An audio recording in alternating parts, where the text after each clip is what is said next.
3, you need to shout fly. Alright, now let's practice first. 1, 2, 3, and...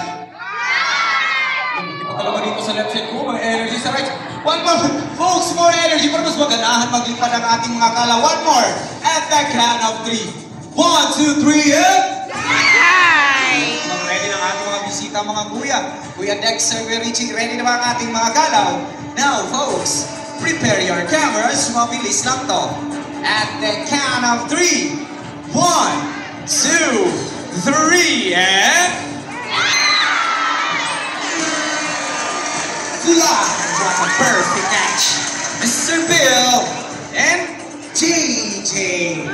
Now guys, when you see a hornbill doing that in the wild, you are so very lucky because they're actually in mating season. So nanliligaw po ang lalaking galaw na gumagawa niyan. Mas maraming insekto na nag-catch ni lalaking galaw, ay mas mataas ang chance na sasagutin ni ate girl ng galaw. Did you know that they call them monogamous?